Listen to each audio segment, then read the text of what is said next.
ज्ञानदस्य ज्ञानाञ्जनशलाकया चक्षुरुन्मीलितं येन तस्मै श्रीगुरवे नमः।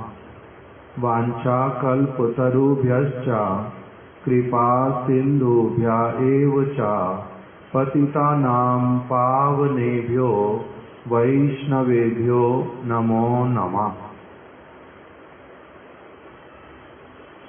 जय श्री रूप श्री सनातन भट्ट रघुनाथ, श्री जीव गोपाल भट्ट दास रघुनाथ। ए चाई गोसाई करी चरण वंदन, जहाँ हईते विघ्न नाश अभीष्ट पूरन। नमो महावदन्याय कृष्ण प्रेम प्रदायते, कृष्णाय कृष्ण चैतन्य नामिने गौरात्विषे नमः। श्री कृष्ण चैतन्य प्रभु नित्यानंद, श्री अद्वैत गदाधर श्रीवासादि गौर भक्त वृंद। हरे कृष्णा कृष्णा कृष्णा हरे हरे, हरे राम राम राम हरे हरे। एकादशी के दिन में भक्त लोग एक कीर्तन गाते हैं। कौन से वाला? शुद्ध भगत चरण रेणु भजन अनुकूल। इसमें एक शब्द आता है जिसको अधिकांश लोग जब कीर्तन करते हैं भूल बोलते हैं। उसमें आता है चरण सीधु देखिया गंगा, सुख न सीमा पाए। चरण सीधु, वहां लिखा सीधु, सा को बड़ी ई की मात्रा और धा को छोटे ऊ की मात्रा, सीधु। और सारे लोग पढ़ते हैं सिंधु। चरण सिंधु देखिया गंगा। चरण सिंधु, चरण सिंधु अगर लिख बोलेंगे तो अर्थ क्या निकलेगा पता ही नहीं है। चरण सिंधु, वो आगे फिर क्या हुआ? चरण सिंधु देखिया गंगा, आपके चरण से निकलने वाले सिंधु गंगा को देख करके। चरण के चरण से सिंधु निकलता और वो फिर गंगा है? नहीं। चरण सीधु, सीधु शब्द का अर्थ क्या किया? अमृत, चरणामृत। बोलते आपका चरणामृत है गंगा। चरण सीधु मतलब चरण अमृत। चरण सीधु देखिया गंगा, आपका चरणामृत जो गंगा के रूप में प्रवाहित होता है उसको देख करके। चरण सीधु देखिया गंगा, सुख न सीमा पाए। मेरा सुख जो है वो बहुत अधिक बढ़ जाता है, उसका सीमा नहीं रहता। चरण सीधु का अर्थ क्या कर दिया? चरण अमृत। और मोस्टली लोग क्या पढ़ देते हैं उसको? चरण सिंधु कीर्तन करते समय। उनको सीधु समझ नहीं आता तो बोलते हैं जो लिखने वाला उसने भूल कर दी, टाइपिंग मिस्टेक हो गई, इसलिए वो चरण सिंधु बोल देता, अर्थ निकालता ही नहीं।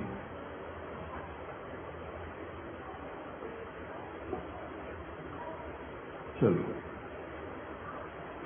कल हम लोगों ने जो पत्र पढ़ा था, मेरे को लगता है ऐसे तो हमारा पूर्ण हो गया था। वो दूसरा पैराग्राफ उसका रह गया था। उसमें भी कुछ सरल सी बातें दिखाई देने पर भी सीखने का बड़ा बड़ा चीज है। पहले वाला जो हमने पढ़ा वो क्या था?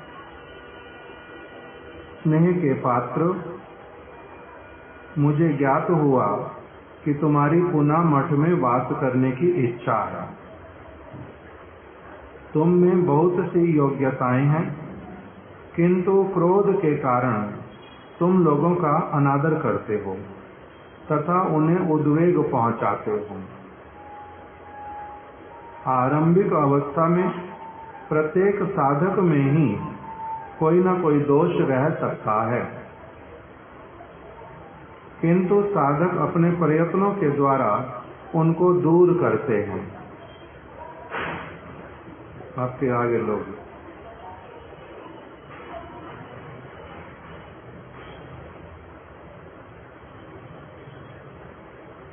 किंतु साधक अपने प्रयत्नों के द्वारा उनको दूर करते हैं। जो व्यक्ति अपने दोष स्वयं देखना नहीं सीख लेता, उसका संशोधन एवं सम्यक रूप से उन्नति कदापि नहीं होती। यदि तुम स्वयं को निर्दोष समझते हो तो तुम्हारी बहुत बड़ी भूल होगी। यदि तुम दूसरों के दोषों के प्रति दृष्टि नहीं देकर स्वयं को संशोधित करने की चेष्टा करो, विशेषतः यदि तुम अपने क्रोध और हिंसात्मक प्रवृत्ति का त्याग करने की दृढ़ प्रतिज्ञा करते हो, तभी तुम पुनः मठ में आ सकते हो, अन्यथा नहीं। तब भी उत्सव आदि के समय गृहस्थों की भांति सर्वत्र ही योगदान कर सकते हो। दंडवत प्रणाम। हरे कृष्ण, हरे कृष्ण। यहाँ तक हमने कल श्रवण किया था। अब उसी व्यक्ति को ही जो पहले मठ में रहते थे और बाद में फिर किसी कारण से मठ से चले गए, और अब फिर से उन्होंने शिला माधव गोस्वामी महाराज जी को लिख करके भेजा कि मैं मठ में रहना चाहता हूँ। जब उन्होंने इस प्रकार से पत्र लिखा, तब उसके उत्तर में ही ये वाली बातें आई कि आप के अंदर योग्यताएं बहुत सारी हैं, किंतु साथ ही साथ में आप में क्रोध होने के कारण, अत्यधिक क्रोध होने के कारण आप क्या कर बैठते हो, जो वैष्णव गण हैं उनको उनका अनादर करते हो और उन्हें उद्वेग भी प्रदान करते हो। तो इसलिए आपको उसी प्रकार के स्वभाव के साथ में हम लोग मठ में रहने की जो आज्ञा वो नहीं दे सकते, क्योंकि आपका क्या है, क्रोध इत्यादि है, और उसके कारण ही लोगों को उद्वेग देते हो, कष्ट पहुंचाते हो। इसलिए ऐसे वाला स्वीकृत नहीं है। मुख्य रूप से कहने का अर्थ ऐसे वाला व्यवहार स्वीकृत नहीं है। फिर उन्होंने उपदेश कर दिया कि ये मुझे भी पता है, आरंभिक अवस्था में प्रत्येक साधक में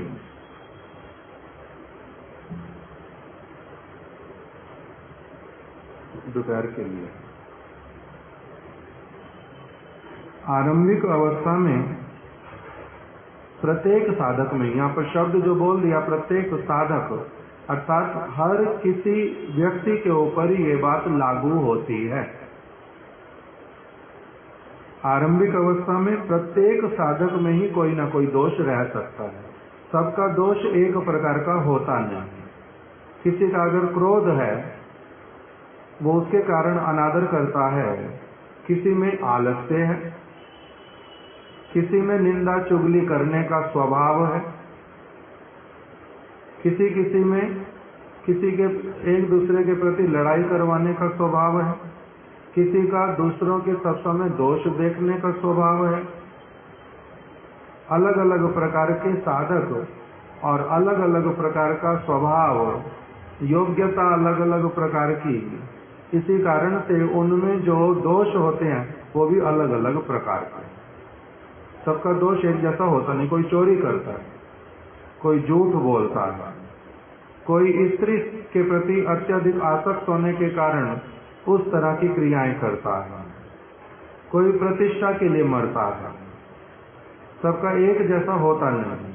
किंतु जो आरंभिक अवस्था में प्रत्येक साधक में ही दोष रहेगा। वो यदि भगवत परिकर और केवल मात्र साधारण नरवत लीला कर रहे हैं, तब तो एक अलग वो एक्सेप्शनल केस है, और वो विरले ही होते हैं, वो विरले ही होते हैं। दूसरा, कोई ऐसे वाला साधक जिसने पूर्व जन्म में बहुत कुछ साधु संग करके वो आया है, उसका भी फिर अलग प्रकार का दिखलाई पड़ सकता है। किंतु वो भी नॉर्म्स में नहीं आता, किंतु किसी किसी का हो सकता है, दिखाई भी देता है। जैसे प्रहलाद महाराज जी, वो अपनी माता के गर्भ में ही इस प्रकार के परम सौभाग्यवान कि उनको श्री नारद ऋषि के उपदेशों को श्रवण करने का सुअवसर प्राप्त हुआ, और साथ ही साथ में उन्होंने उस वस्तु को पूर्ण रूप में धारण भी कर लिया। जन्म के साथ साथ में भक्ति के समस्त आचरण साधारण लौकिक व्यक्ति की तरह कुछ भी नहीं। 5 वर्ष की अवस्था आते आते अपने साथ में जितने समस्त बालक, उनको भी सद उपदेश प्रदान कर रहे हैं, और ऐसा उनका एक स्पष्टता, ऐसी स्पष्टता प्रत्येक वस्तु में कि उनके पिताजी ने उनको कहा, हिरण्यकश्यपु ने, कि बालक, तुमने गुरुकुल में अभी तक जो पढ़ा सबसे अच्छा उसमें से जो लगा तुम्हारे को बात, वही मेरे को सुना दो। और इन्होंने गुरु शब्द का अर्थ ही क्या किया? नारद ऋषि, न कि षंड और अमर्क जो इनको अभी केवल मात्र कुछ अस्त्र शस्त्र की विद्या दे रहे थे। कितनी अधिक स्पष्टता है कि मैं गुरु वास्तविक रूप में किसको स्वीकार करता हूँ, और दूसरे जो गुरु पद वाच्य ही नहीं है, केवल सो कॉल्ड गुरु हैं, उनकी बात मैंने क्या करनी।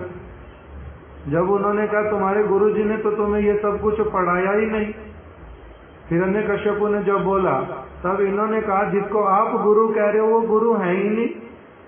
नाते विदु स्वार्थ गति में विष्णु, जिनको आप गुरु कह रहे हो वो मेरे गुरु हैं ही नहीं। वो तो स्वयं ही नहीं जानते कि स्वार्थ क्या होता है। स्वार्थ मतलब हमारे महाराज जी अर्थ कर देते थे, स्वार्थ एक व्यक्ति का वास्तविक प्रयोजन,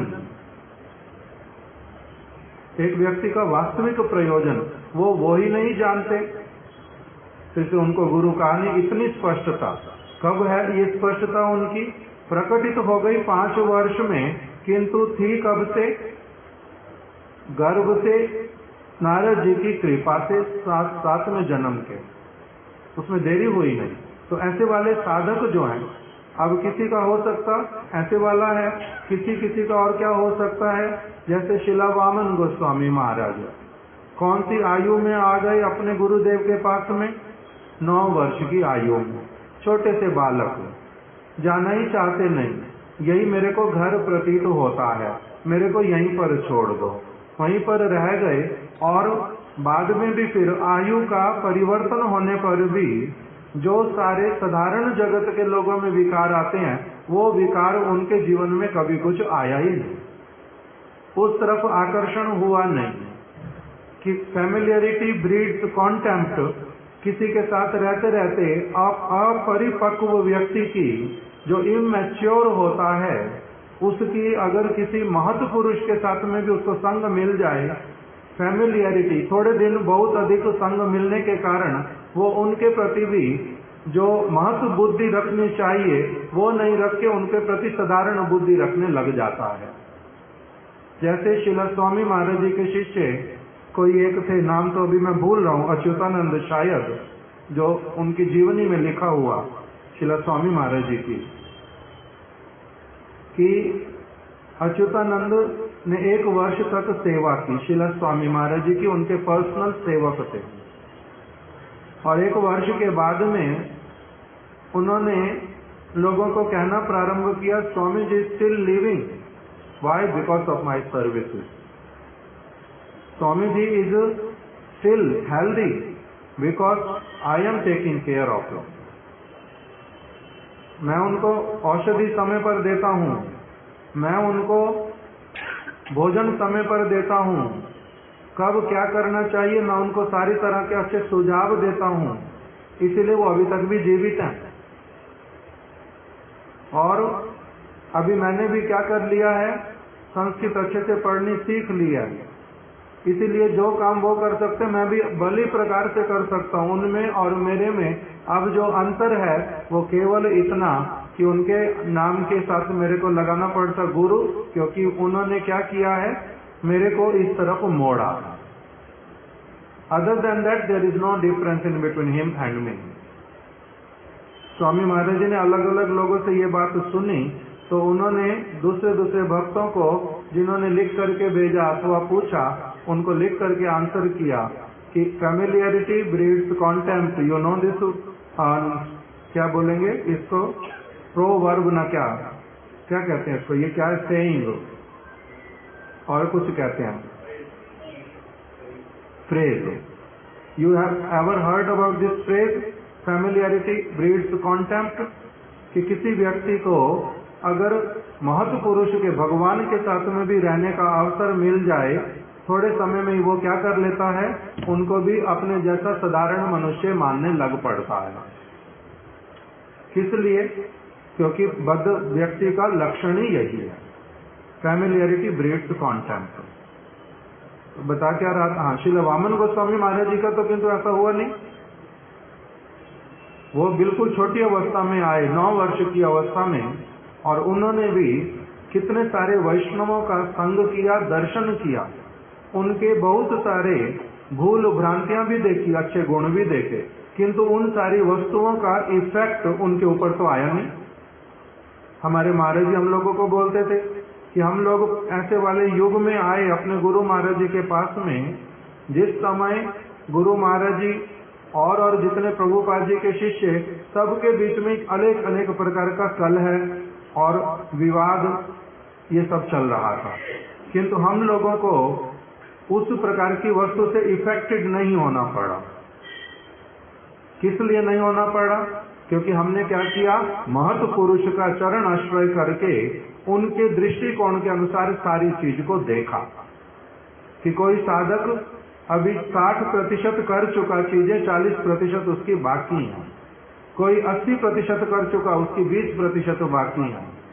कोई 98% कर चुका, उसका 2% बाकी है। कोई 1% किया, किंतु बाहर में क्या दिखलाता है, उसका 100% हो गया। तो ये जो देखने का योग्यता, वो उन्होंने हमारे को दिखला दिया कि कोई भी घृणा का पात्र, द्वेष का पात्र, और उसको निम्न मानो, उसको उच्च मानो, इसका पात्र नहीं।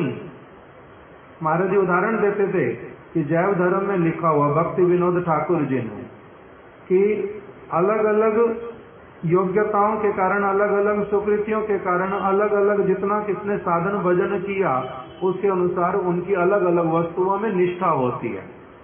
किसी की देवता के प्रति, किसी की देवी के प्रति, किसी की विष्णु के किसी अवतार के प्रति, किसी की स्वयं कृष्ण के प्रति, किसी की साधारण मनुष्यों में भी उनका अपनी आप से उनको लगता है यही सर्वश्रेष्ठ है, इनसे बढ़कर के कोई और होता नहीं, इनके वचन ही सबसे अधिक मूल्यवान है। सबका आस्था अलग अलग स्थानों पर जाकर के क्यों वो वहां पर स्थिर हो जाता है? क्योंकि उनका अपना अभी तक वहीं तक का स्तर है। उन्होंने साधन भजन जो कुछ किया, इसलिए किसी का कर्म में निष्ठा होता, किसी का योग में होता, किसी का ज्ञान में होता, किसी का मायावादी गुरु के प्रति होता, किसी का वैष्णव गुरु के प्रति होता, किसी का किसी संप्रदाय के प्रति, किसी का किसी संप्रदाय के प्रति। ये सारा कुछ अंतर क्यों आता है? अपने अपने जो सारी वस्तुएं पीछे वाली बैग एंड बैगेज, उसके कारण होता है। तो इसलिए श्रील वामन गोस्वामी महाराज जी का ऐसा कुछ दिखलाई नहीं पड़ा, उनका कोई इफेक्ट हुआ हो किसी भी चीज का। उन्होंने देखा लोगों ने कारागार में डाला परम गुरुदेव को, बहुत सारे और वैष्णवों को मर्डर का केस चल गया, कितने सारे लोगों के साथ में क्या क्या विपत्तियां हुई। उनकी आयु उस समय कितनी, 9 वर्ष की आयु में आए थे, और प्रभुपाद जी जब जगत से चले गए 37 में, 1 जनवरी 37, उस समय उनकी आयु कितनी, 22 में बर्थ है, 37 में प्रभुपाद चले गए, कितनी आयु हुई, 15 वर्ष 16 वर्ष। और 4 साल के बाद में ये सारी लड़ाई झगड़े हुए, कोर्ट केसेस हुए, सब कुछ हुआ, कितनी आयु हो गई, 19-20 वर्ष की। उस 19-20 वर्ष की आयु में सारी चीजें देखने पर भी हम लोगों ने अभी तक कुछ नहीं देखा। बहुत सारे लोग बोलते हैं प्रभु जी गुरुदेव के समय में जैसी अवस्था थी वो तो बड़ी आनंद वाली, उसके बाद में अभी जो अवस्था सारी देखने के लिए मिल रही है, ये भजन साधन कुछ करने की इच्छा ही नहीं करती। अब उत्साह ही रहता नहीं, ये हो गया वो हो गया।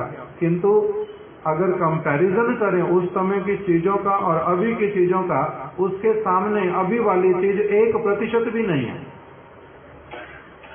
गौड़िया एक साप्ताहिक पत्रिका थी प्रभुपाद जी की, उसमें ये सारा कुछ लिखा हुआ आता था। बहुत सारी पत्रिकाएं हैं जिसमें ये सारा कुछ लिखा हुआ अच्छी तरह से, उसको पढ़ने से पता चलता है क्या क्या हुआ। किंतु ऐसी अवस्थाओं में भी इनको कोई असुविधा तक हुई नहीं, किसी के प्रति अविश्वास हुआ नहीं, और सत्य क्या है असत्य क्या है वो देखने का बड़ा श्रेष्ठ, एकदम से सूक्ष्म योग्यता संपन्न कैसे हो गए। उसी से ही पता चलता है कि वो महत्व पुरुष हैं, वो हमारी तरह साधारण व्यक्ति नहीं है। उसी से ही पता चलता है। गुरुदेव अपने विषय में किसी को बतला रहे हैं, जो जिसको बतला रहे हैं उसमें आवाज आती है वीडियो में और ऑडियो में, ऐसा लगता है कि एक जो बुद्धि राजा प्रभु उनकी पत्नी राजौरी गार्डन से, बीच में और आवाज आती है कभी कभी कुछ रामचंद्र प्रभु की, और कुछ आवाज आती है खुराना जी की। ये 3 लोग गुरुदेव के साथ बैठ करके उनसे पूछ रहे हैं कि आप अपने जो जन्म से लेकर के अभी तक की जो यात्रा आपकी, उसके विषय में कुछ हमें बतला दो, अपने जीवन के विषय में कुछ बतला दो। आप कुछ दिन तक यहाँ पर हो, हम थोड़ा थोड़ा करके जितना समय आप दोगे आपसे कुछ सुनेंगे। तो जब सबसे पहले बतलाना प्रारंभ किया कि मेरा जन्म तिवारीपुर में हुआ था, मेरी माता जी का नाम ये, मेरे पिताजी का नाम ये, मैं जब छोटा था मेरे को नामकरण मेरा किसने किया वो सब बताया। फिर मेरा एक जो है निक नेम पड़ गया भोला, किस लिए? क्योंकि मेरी माताजी पिताजी घर के सदस्य सारे बतलाते कि वो मेरे को जहाँ पर भी बिठा देते मैं चुपचाप अपना वहीं पर ही बैठा रहता, साधारण बालकों की तरह हिलता डुलता शरारतें करता, रोना धोना ये सब मैं कुछ नहीं करता था। माताजी को जो काम करना वो अपना कर लेती पूरा, जिसको जो करना करते रहो, मेरे को जहाँ बिठा देते मैं अपना चुपचाप बैठ जाता। फिर कह रहे हैं कि ऐसा क्यों हुआ, मेरा ऐसा क्यों हुआ? तब उसके लिए बता रहे हैं कि साधारण जो बालक होते हैं उनका होता है अव्यक्त वेदना, अर्थात ऐसी वेदना उनके मन में वो साथ लेकर के आते हैं पिछले जन्म से, जिसके कारण उनका कुछ न कुछ पूर्व स्मरण आता रहता, वो दुखी होते रहते, उसके कारण रोते रहते, शांत नहीं बैठ पाते, उनकी अव्यक्त वेदना होती है। किंतु हमारी वो कुछ भी नहीं थी, हमारी वो कुछ भी नहीं थी। इसी से क्या पता चलता है कि वो अलग जीवन है, हम लोगों के जैसा जीवन नहीं है वो। अभी किंतु किसी का भी जीवनी लिखते हैं, सबके साथ में केवल जिसका भी कुछ बताने लगते हैं, जानते नहीं पहचानते नहीं, कभी सुना भी नहीं, किंतु केवल इतना बोल देते जब इनका जन्म हुआ, पढ़ाई लिखाई की, इतने साल में इतनी सारी गीता पढ़ ली, भागवत पढ़ ली, बड़े शांत रहते थे, साधारण बच्चे की तरह खेलते कूदते नहीं थे, सबके साथ में लगा देते। किंतु सबका ऐसा होता नहीं है, किंतु किसी किसी का होता है, विरले होते हैं ऐसे। जैसे भक्ति विनोद ठाकुर जी ने अपना बोल दिया कि जननी जठरे छिलाम जखन विषम बंधन पाशे, एक बार प्रभु देखा दिया मोरे वंचिले ए दीन दासे। हे प्रभु, जब मैं अपनी माता के गर्भ में था, जननी जठरे, मैं जब अपनी माता के गर्भ में था, जननी जठरे छिलाम जखन, जब मैं जननी के गर्भ में था, जननी जठरे छिलाम जखन विषम बंधन पाशे, उस समय मैं कौन से बंधन में बंधा हुआ था? विषम बंधन, बड़े भयानक, मल मूत्र और उदर उसी के बीच में, थैली के बीच में बंद, सिर और पैर एक साथ लगे हुए, ऐसी जो मेरी दशा, विषम बंधन पाशे, एक बार प्रभु देखा दिया मोरे, आपने मेरे को वहां पर एक बार दर्शन दे दिया।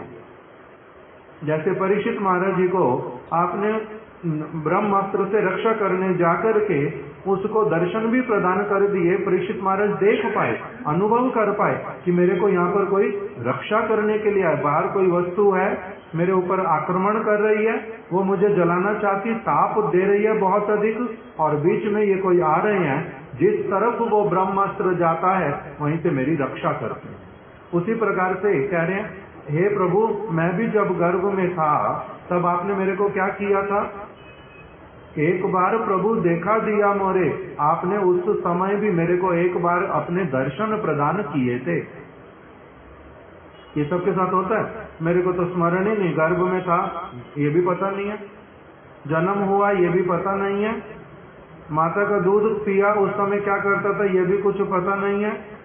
10 वर्ष की आयु तक का अभी भी दिमाग में अगर लाता हूँ, पहली कक्षा में कहाँ पढ़ने गया था, क्या कौन छोड़ने, कुछ याद ही नहीं है। पता है केवल दूसरे बच्चों को देख करके कि जैसे वो टट्टी करते हैं, पेशाब करते हैं, उल्टी करते हैं, मैं भी करता होऊंगा। जैसे गर्भ में सुन रहा हूँ सबके विषय में मैं भी होऊंगा।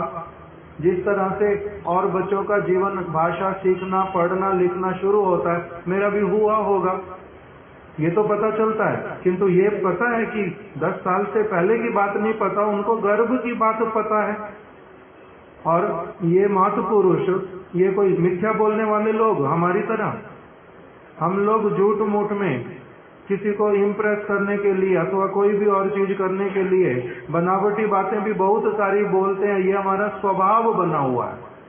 अपने आप को सुधारने की इच्छा करने पर भी बहुत बार फिर से वही की वही चीजें करता रहता हूँ, तो हमारा अभी तक नहीं जाता। किंतु ये लोग ऐसे वाले हैं, कोई वेद व्यास जी, सुखदेव गोस्वामी, गुरुपाद पद्म, ये लोग निरपेक्ष लोग।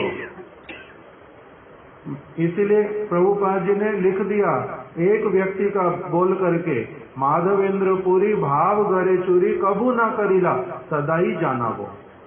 माधवेंद्र पुरी पाद, माधवेंद्र पुरी भाव गरे चूरी, उन्होंने कभी भी कोई अपने मुख से केवल मात्र पागल भावुक व्यक्ति की भांति कुछ भी ऐसे ऐसे प्रतिष्ठा प्राप्त करने के लिए अथवा किसी को इम्प्रेस करने के लिए कुछ भी नहीं बोल दिया। उन्होंने ऐसे नहीं बोल दिया कि मेरे को गोपाल जी ने दूध ला करके दिया, मेरे को गोपाल ने आदेश किया स्वप्न में आकर के कि मैं गोपाल, मैंने तुम्हें दूध दिया, मैं वज्रनाभ के द्वारा स्थापित, मैं कुंज में मिट्टी के नीचे पड़ा हुआ हूँ, मेरे को वहां से निकालो, मैं तुम्हारी प्रतीक्षा कर रहा था, मैं तुम्हारी सेवा लेना चाहता हूँ। गोपीनाथ जी ने मेरे लिए खीर चोरी की, उनके पुरोहित ने आकर के मेरे को बताया, मैं वहां से खीर तो मैंने ले ली किंतु प्रतिष्ठा के भय से मैं वहां से चला गया। ये सारा कुछ उन्होंने जिनको बताया वो कौन है? ईश्वर पुरी पाद, उनको बताया।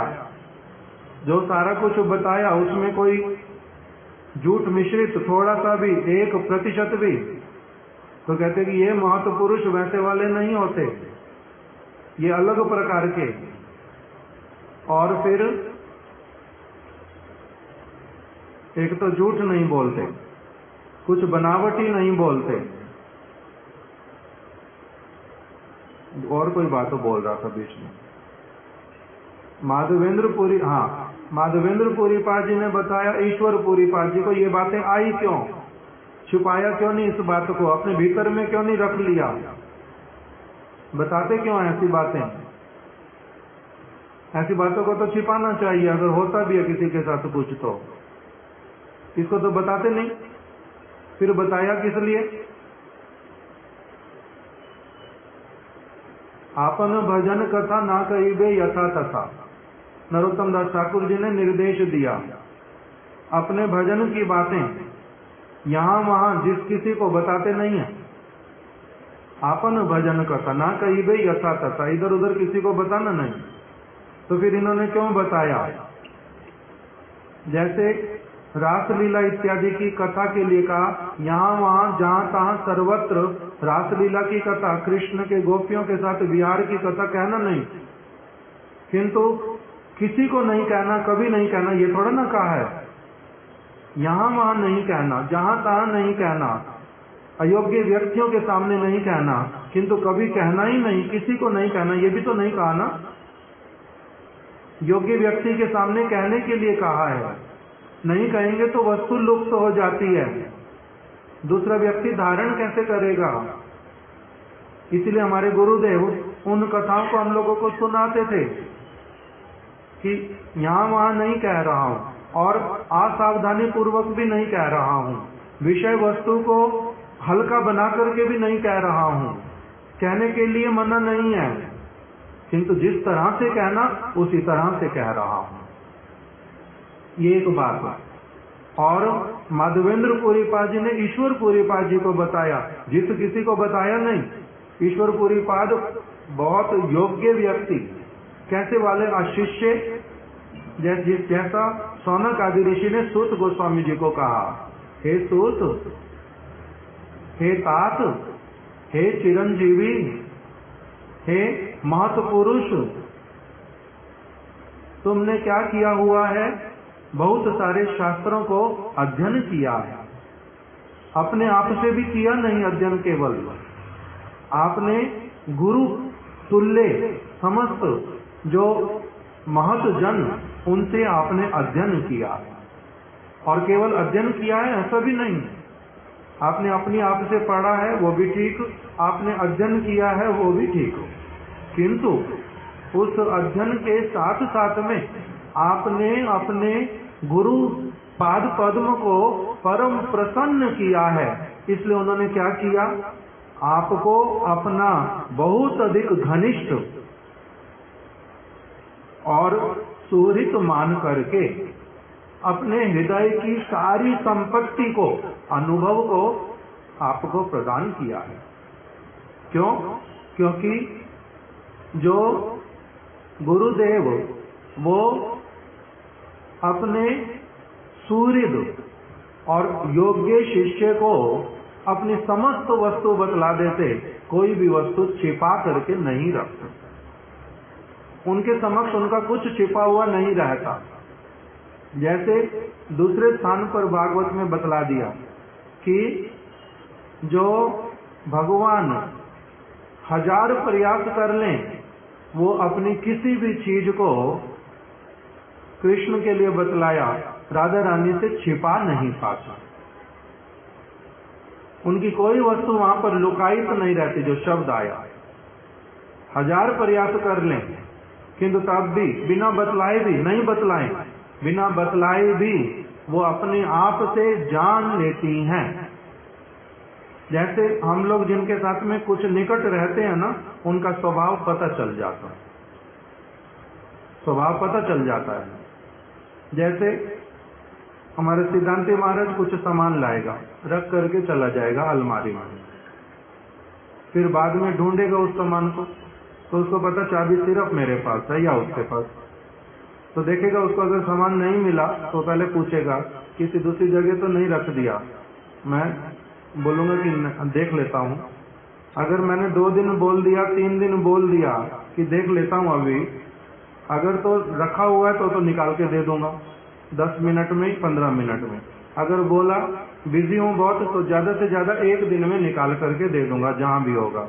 मगर अगर 2 दिन 3 दिन बोलूंगा ना कि देखता हूँ अभी समय नहीं मिला, तो अपने आप से समझ लेगा कि मैंने किसी को दे दिया है, और बोलूंगा किंतु इसको कभी भी नहीं कि मैंने किसी को दे दिया है, तो अपने आप बोल देगा। अब दे बैठा है ना, शर्म आ रही है ना बोलने में, अपने आप ही बोलेगा। तो फिर मैं बोलता तेरे को पता है, तो फिर पूछता क्यों बार बार? 3 दिन नहीं पता चला तो चुप हो जा, बस पता ये दे दी किसी को। तो कैसे पता चलता है उसको इस बात का? क्योंकि उसका अनुभव हो गया, 1 बार, 2 बार, 4 बार, 10 बार, 50 बार। तो इसी प्रकार से अब ये तो हम लोग तो हो गए बद्ध जीव। अगर बद्ध जीव भी इसी प्रकार की चीजें, कोई अपने मित्र की, कोई अपने भाई की, कोई अपनी माता की पकड़ लेता है, तब फिर जो भगवान के साथ में बहुत अधिक घनिष्ठ होते हैं उनका क्या होता होगा? उसी प्रकार से राधा रानी कृष्ण की और भक्त, इसलिए वहां पर ये वाला शब्द आया कि भगवान जिससे अपनी जो चीजें छिपाने की इच्छा करें छिपा पाते हैं, किंतु भक्त के सामने उनका कुछ भी छिपा हुआ नहीं रहता। भक्त उसको अपने आप से पकड़ लेते हैं, इस प्रकार का। तो इसीलिए ये जो सारी वस्तुएं जिनके जीवन में दिखलाई देती हैं, इनका कुछ भी, ये ऐसे वाले पवित्र चरित्र हम लोग उन वस्तुओं की अभी कल्पना भी नहीं कर सकते कि ऐसे कोई व्यक्ति एग्जिस्ट भी करते हैं।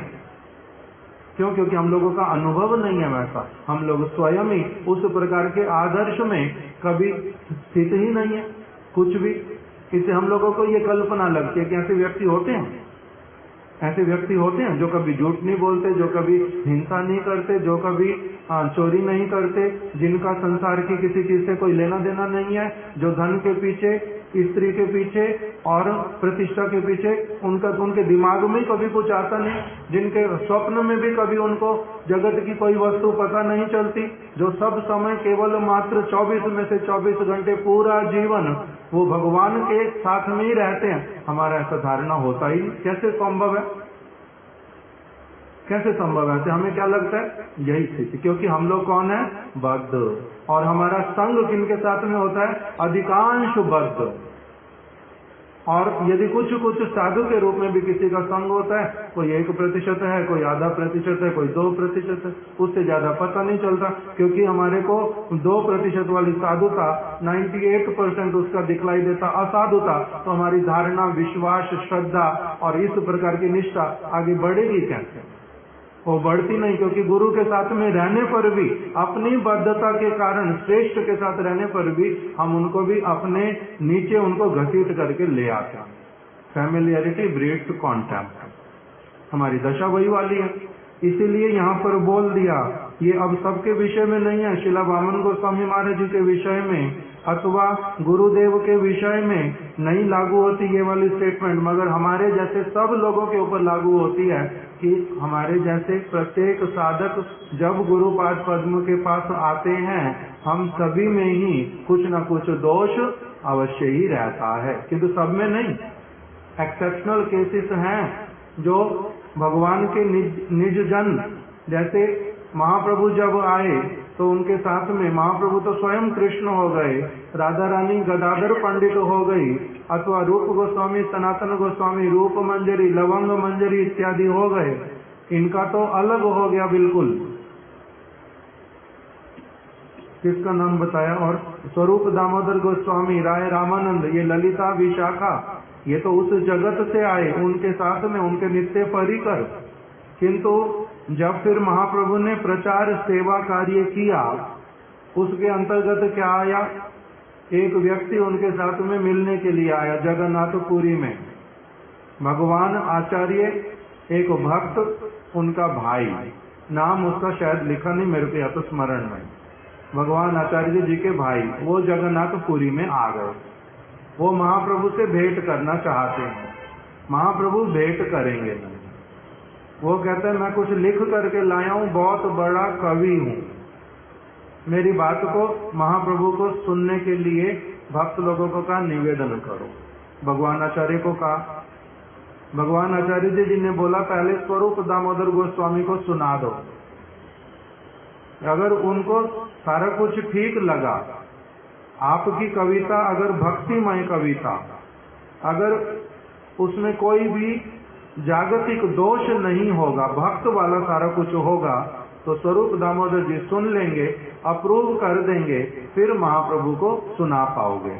ठीक है, स्वरूप दामोदर गोस्वामी को सुनाने गए, बड़ी सारी उसमें भूल निकली। तो अब स्वरूप दामोदर गोस्वामी जी ने उसका संशोधन कर दिया। तो अभी ऐसे वाले लोग भी तो महाप्रभु के संग में दिखलाई दिए या नहीं दिए? उन्होंने भी दर्शन किया, वो भी संग में आए, मायावादी भी थे, भूल भी करते थे, भूल को सुधारने का अवसर भी मिला। देवानंद पंडित भी महाप्रभु के संपर्क में आए, उन्होंने भी भूल की। अब इसमें से कुछ होते हैं ऐसे वाले भक्त जो परिकर होकर के भी भूल करके दिखलाते हैं किसी विशेष उद्देश्य से, और कोई कोई ऐसे होते हैं जो उनके परिकर नहीं है, साधारण व्यक्ति हैं, वो भी दोष करते हैं, उनको भी सुधारते हैं। इसमें अंतर कैसे करेंगे? हमारे जैसे व्यक्ति के लिए अंतर करना बड़ा कठिन, पहचानना बड़ा कठिन कि कौन व्यक्ति नित्य सिद्ध परिकर है कौन साधन सिद्ध है, कौन बद्ध जीव है, अभी साधन करना प्रारंभ किया। ये पहचानना बड़ा कठिन। इसको जितना एक व्यक्ति अपना भजन राज्य में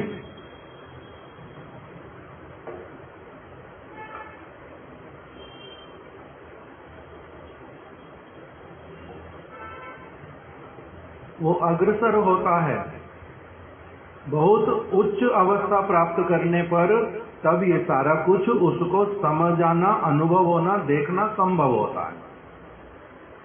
उससे पहले कहाँ संभव होता है? जैसे हमारे को भविष्य में क्या होगा पता चलता है? कुछ भी हम लोग भविष्य को जानते हैं, अंदाजे लगाते हैं, किंतु भविष्य का 2 मिनट बाद में भी क्या हो सकता है, हम लोग क्या इसका विषय में कुछ धारणा कर सकते हैं? नहीं कर सकते। गर्भ के समय की बात जैसे अभी हमने सुनी, हमारे को कुछ नहीं पता। उससे पहले की बात है तो फिर बिल्कुल भूल जाओ।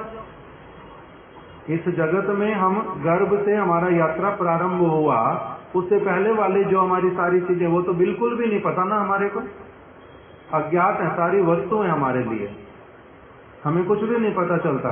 किंतु इसका अर्थ क्या है? किसी को भी नहीं पता चलता। इसका अर्थ ये तो नहीं है ना कि किसी को भी नहीं पता चलता। वेद व्यास जी को पता चलता था। वेद व्यास जी ने क्या कह दिया? कलयुग आएगा, लोग कैसे होंगे, उनका स्वभाव कैसा होगा, उनकी आयु कैसी होएगी, ऋतुएं कैसी होंगी, फल कैसे होंगे, लोगों का व्यवहार कैसा होगा, सारा कुछ ही तो बताया। तो भविष्य का ही वो भविष्य दृष्टा हैं, वो भूतकाल को भी देख सकते हैं, वो वर्तमान की सारी अवस्था भी जानते हैं। किंतु हम लोग थोड़ा ना जान सकते हैं।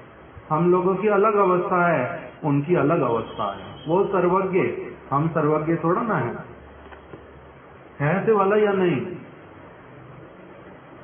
इसी प्रकार से हम लोगों को नहीं पता चलता कौन भगवत परिकर, हम लोगों को नहीं पता चलता कौन केवल लीला करके दिखला रहा। छोटा हरिदास, रघुनाथ दास गोस्वामी, इन्होंने भी कुछ कुछ भूल करी, महाप्रभु ने संशोधन भी किया। रूप गोस्वामी जी ने द्वारिका लीला, वृंदावन की लीला को इकट्ठे लिखना शुरू कर दिया। महाप्रभु ने संशोधन किया कि ऐसा है नहीं करना, कृष्ण की लीला ब्रज वाली अलग रखना, द्वारिका वाली अलग रखना। तो रूप गोस्वामी का दोष और रघुनाथ दास गोस्वामी का दोष, छोटे हरिदास का दोष, सनातन गोस्वामी जी शरीर त्यागने जा रहे हैं, उन्होंने दोष कर दिया कि मैं शरीर त्याग दूंगा। इस प्रकार के जो दोष ये इन्होंने केवल करके दिखलाए लीला के लिए, ये इनका प्ले था, वो उनके वास्तविकता नहीं है, वो प्ले कर रहे हैं। उसके लिए उसके द्वारा हम लोगों को शिक्षा दे रहे हैं। और दूसरी तरफ से किसका नाम अभी हमने सुन लिया? भगवान आचार्य जी के भाई, वो नित्य परिकर नहीं है, वो इस जगत के, उन्होंने कविता लिखी, सचमुच में भूल की, महाप्रभु ने संशोधन भी किया। तो अब कौन नित्य सिद्ध परिकर और कौन इस जगत का बद्ध जीव, इसका अंतर हम लोग नहीं कर सकते। इसलिए अपने आप को उस परिस्थिति में कभी नहीं डालना चाहिए। हम इतने योग्य नहीं हुए कि हम ये भी जज कर बैठेंगे। तो इसलिए यहाँ पर साधारण रूप में बता दिया कि प्रत्येक जो साधक हो, किंतु साधक जो है, प्रत्येक साधक आरंभिक अवस्था में प्रत्येक साधक में कोई ना कोई दोष रह सकता है। प्रत्येक साधक का अर्थ क्या हो गया? प्राय, प्राय, सभी किंतु नहीं, सभी ऐसे नहीं होते। इस प्रकार का उसमें कुछ ना कुछ दोष रह सकता है, किंतु साधक अपने प्रयत्नों के द्वारा उनको दूर करते हैं। जो साधक होते हैं वास्तविक रूप में, जो गुरु वर्गों का संग करते हैं, जिन्होंने आश्रय लिया, जो सिंसियर होते हैं, जो स्वतंत्रता को त्याग देते, जो मठ में अपनी इच्छा अनुसार नहीं रहते, गुरु पाद पद्म के वचनानुरूप मठ वास करते हैं, उनका फिर क्या होता है? वो अपनी भूल को, दोष को पकड़ते हैं। अपनी ही दोष को एक बार किसी ने बता दिया, 2 बार बता दिया, 4 बार बता दिया, फिर अपने आप ही पकड़ते हैं अपने दोषों को, और अपने दोषों को दूर करने के लिए स्वयं ही प्रयास करते हैं। सब समय कोई दूसरा नहीं मिलेगा कि दोष बार बार दिखलाता रहेगा और सुधारता रहेगा। इसलिए उन्होंने बोल दिया कि जो व्यक्ति अपने दोष स्वयं देखना नहीं सीख लेता कि मेरे में क्या असुविधाएं हैं, मैं कब झूठ बोलता हूँ, कब धन के लिए कुछ असुविधा, अपने धन के लिए कुछ जाल बिछाता हूँ और वाक्य विन्यास करता हूँ, कब मैं अपनी भूल को छिपाने के लिए लीपापोती करता हूँ, ये सारा कुछ पता चलता है एक सिंसियर थोड़ा सा होने पर भी कि मेरे में असुविधा है तो है कहाँ। मैं कभी किंतु सोचता ही नहीं इस चीज के लिए कि मेरे में कोई दोष है। मैं क्या समझता हूँ, मैं निर्दोष, सारी चीजें मैं जो करता हूँ वो परफेक्ट है, बिल्कुल भगवान के जैसे। सब बद्ध जीवों का यही सबसे बड़ा दुरावस्था होता है। शास्त्र बार बार यही बात बोल रहे हैं, किंतु हम कह रहे हैं इस बात को अच्छे से तुम अपना दोष देखना यदि नहीं सीखोगे ना तो तुम्हारा संशोधन कभी नहीं होगा, तुम्हारी उन्नति कभी नहीं होगी। सम्यक रूप से उन्नति, थोड़ी थोड़ी उन्नति हो सकती है, कुछ कुछ उन्नति होगी, जैसे कैसे करके जीवन चलता जाएगा। जैसे 33% मार्क्स लेकर के जैसे कैसे धक्का मार करके पास हो जाओगे, उस प्रकार का। किंतु ठीक ठीक रूप में नहीं, उन्नति नहीं होगी सम्यक रूप से। हो सकता थोड़ी सी उन्नति हुई, थोड़ी सी उन्नति मतलब फेल वाले की भी कुछ उन्नति तो होती है। जैसे महाराज जी बोलते थे 1942 में, श्रील स्वामी महाराज जी 1942 में वर्ल्ड वॉर हुआ, वो शायद सेकेंड वर्ल्ड वॉर था 1942 में। उस समय बहुत सारे लोग जो हैं, शाम के समय में जब युद्ध विराम हो जाता था, बहुत सारे लोग जो है वो घायल होकर के इधर उधर पड़े रहते थे। तो उस समय डॉक्टर्स की कमी थी, डॉक्टरों की कमी पड़ गई पूरे विश्व में। इसलिए उस समय ऐसे लोगों को भी, क्या वर्ड यूज करते हैं महाराज जी, प्रैक्टिस करने के लिए अलाउ किया गया। सभी देशों में ऐसे लोगों को भी प्रैक्टिस करने के लिए अलाउ किया गया जिन्होंने मेडिकल कॉलेज में केवल एडमिशन लिया था, भले फेल भी हो गए थे, कि कुछ तो इनको थोड़ा बहुत तो कुछ इनको पता होगा, कुछ ना कुछ हेल्प कर पाएंगे पेशेंट्स की। तो उस समय उनको भी अवसर दिया था। क्यों? क्योंकि उन्होंने कुछ अंततः सीखा था, कुछ उन्नति हुई थी। किंतु ये सब समय थोड़ा ना ऐसे वाला करते हैं। तो इसी प्रकार से बोल रहे हैं कि जब एक व्यक्ति अपने दोष पकड़ना स्वयं नहीं सीखता, एक तो उसका सम्यक, एक तो उसका संशोधन नहीं होता, अर्थात उसकी कमियां दूर नहीं होती, और दूसरा साथ ही साथ में क्या बोल दिया कि उसका सम्यक रूप से उन्नति कदापि नहीं होता। जैसे जो डॉक्टर पढ़ाई करने के लिए गए थे, फेल हो गए थे, उनका उन्नति तो हुआ नहीं था कुछ भी, किंतु थोड़ी सी उन्नति हुई थी, वो दिखलाई दी एक समय में। उनको भी बोल दिया तुम भी कुछ तो हेल्प कर दो। तो इससे सम्यक रूप से उन्नति कदापि नहीं हो सकती ऐसे व्यक्ति की जो अपना दोष देखना नहीं सीख लेता। इसलिए अंत में बोल दिया, यदि तुम स्वयं को निर्दोष समझते हो कि तुम्हारे में कोई दोष नहीं है, देखने पर भी, समझने पर भी, दिखला देने पर भी। श्रील वामन गोस्वामी महाराज जी एक शब्द यूज करते थे बहुत बार, चोखे आंगुल दिए देखिए दाओ, अर्थात किसी व्यक्ति की आंख में उंगली डाल करके उसको दिखला दो कोई चीज। इसका अर्थ क्या होता है? हम लोग श्रीमद् भागवत 1 से 4 स्कंद वाला जब प्रिंट कर रहे थे, उसमें पहले 3 प्रबंध दिए, एक प्रभुपाद जी का, 2 श्रील वामन गोस्वामी महाराज जी के। श्रील वामन गोस्वामी महाराज जी के उसमें प्रबंध है श्रीमद् भागवत का महात्म्य, दूसरा प्रबंध है श्रीमद् भागवत सप्ताह की विधि। उसमें दोनों प्रबंधों में या फिर एक प्रबंध में ये वाली बात आई थी कि एक व्यक्ति की आंख में अंगुली डाल करके उसको दिखला दो। हमारे को इसका अर्थ ही नहीं समझ आ रहा था कि इसका अर्थ क्या होता है। हम लोग गुरुदेव के पास में गए, मैं और सिद्धांति महाराज, कि गुरुदेव इसका अर्थ नहीं समझ आता, किसी की आंख में अंगुली डाल करके दिखलाना का अर्थ क्या होता है। तो गुरुदेव कहते हैं कि इतना भी नहीं समझ आता इतनी साधारण सी बात। आंख में अंगुली डाल करके दिखलाना किसी को, तो कहते हैं कि ऐसे किसी को जब आंखें बंद हैं तब तो दिखला नहीं सकते, फिर उसकी आंखें खोल दो, पूरी तरह से उसको आंखें खोल ले, आंखें खोल करके भी उसको दिखाई नहीं देता, फिर उसकी आंख में क्या करना पड़ता है, अंगुली डालनी पड़ती है। अंगुली डालने का मतलब क्या होता है, ये वाला नहीं, आंखें तो खुली हुई तो इसको बड़ा क्यों करना। आंख में अंगुली डालने का मतलब होता है उसकी आंखें होने पर भी उसको जो चीज नहीं दिखाई देती, इसका अर्थ क्या होता है, आंखें होने पर भी अगर किसी को दिखलाई ना दे तो इसका अर्थ क्या होता है, कैटरैक्ट। तो कहते हैं उसका ऑपरेशन करना पड़ता है। अंगुली डालने का मतलब होता है उसका ऑपरेशन करना आंख का, तब उसको दिखलाई देगा, वो साधारण उसको दिखाई देगा नहीं। आंख बंद थी, आपने खोल दी, खुलवा दी, तब भी उसको दिखाई देगा, ऐसा होता नहीं। इस प्रकार से आंख में अंगुली डाल करके लोगों को दिखाने का अर्थ होता है उनकी आंखों का ऑपरेशन करके। इसीलिए बोल दिया कि ततो दुसंगमोत्सृज्य सत्सु संगे सज्जेत बुद्धिमान संता एवाच छिंदंती मना व्यासंगम उक्तिवी। साधु पुरुष क्या करते हैं, एक व्यक्ति के हृदय की गांठों को ऑपरेशन करके काटते हैं, ऑपरेशन करके। तो उस प्रकार से कह रहे हैं कि यदि तुम स्वयं को निर्दोष समझते हो तो यह तुम्हारी क्या होगी, बहुत बड़ी भूल होगी कि जो तुम देखते हो वही ठीक है, जो तुम समझते हो वही ठीक है।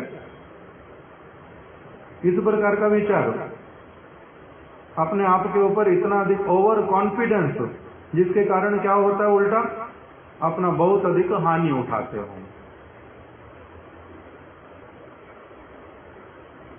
फिर बोल दिया अंत में, यदि तुम दूसरों के दोषों के प्रति दृष्टि नहीं देकर, क्योंकि ये क्या करते थे, सब समय दूसरों के दोषों को देखते रहते हैं। जितनी बार भी ये क्रोध करेंगे, किसी का अनादर करेंगे, उसमें भूल जो होगी सदैव दूसरे की होगी, इनकी कभी भी भूल नहीं होगी, मानने को तैयार ही नहीं, कभी भी इनकी भूल नहीं होती। तो इसलिए कह रहे हैं कि तुम दूसरों के दोष के प्रति दृष्टि नहीं रखकर यदि स्वयं को संशोधन करने की चेष्टा करोगे, अथवा विशेष करके तुम अपने क्रोध और हिंसात्मक प्रवृत्ति को त्यागोगे, यदि प्रवृत्ति का त्याग करने की दृढ़ प्रतिज्ञा करोगे, करते हो, तब तो तुम मठ में आ सकते हो, नहीं तो तुम मठ में नहीं आ सकते, आने की आवश्यकता नहीं। हम तुम्हें नहीं संभाल पाते, हम तुम्हारी रिस्पॉन्सिबिलिटी नहीं ले सकते, हम तुम्हारा संशोधन नहीं कर सकते। हम बोल रहे हैं हम अयोग्य हैं, और क्या कहें, हम अपनी तरफ से जो करना चाहते कर सकते, किंतु तुम्हें ये चीजें करनी पड़ेंगी, तब तुम मठ में रह सकते, अन्यथा हम तुम्हारी सहायता कर नहीं सकते, तुम्हारा संशोधन कर नहीं सकते। तुम्हें मठ में रखें किस लिए, उल्टा बाद में हमारे को क्या होना पड़ेगा, उसके लिए उत्तरदायी होना पड़ेगा। कि इतने सालों तक, जैसे बहुत सारे लोग क्या करते हैं कि किसी के भी शिष्य को देख करके, अगर शिष्य का आचरण अच्छा नहीं, कुछ भी नहीं, 20 साल 25 साल हो गए गुरुजी के पास में रहे, आश्रम में रहे, बड़ी अगर भूल कर देते हैं तो एकदम से आता है इसके गुरुजी ने इसको कुछ सिखाया ही नहीं। तुम्हारे गुरुदेव ने क्या सिखाया तुम्हारे को, ये सीखा नहीं तुम्हारे गुरुदेव से तुमने।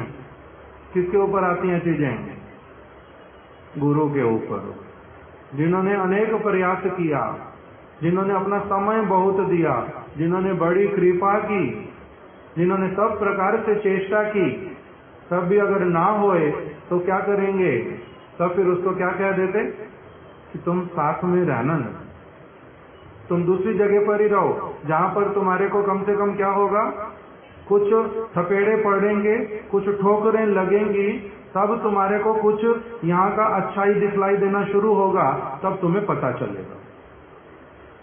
इस प्रकार का ऐसे वाले पत्र भी आएंगे बीच में आगे। किसी किसी को कहते हैं कि तुम 2 साल काम करो पहले अच्छे से घर में जाकर के, फिर मठ में आना। अभी तो तुम कुछ दिन यहाँ रह गए, अनुभव हो गया तुम्हारे को मठ का, 2 साल काम करके आओ अच्छे से, फिर तुम्हें पता चलेगा चावल दाल सब्जी का भाव मोल। अभी तुम्हें नहीं पता चलता, जब इच्छा थाली उठाई खा लिया जितना खाना, जब तुम्हारी इच्छा हुई तुम्हें जो मैंने नहीं खाना तो नहीं खाना,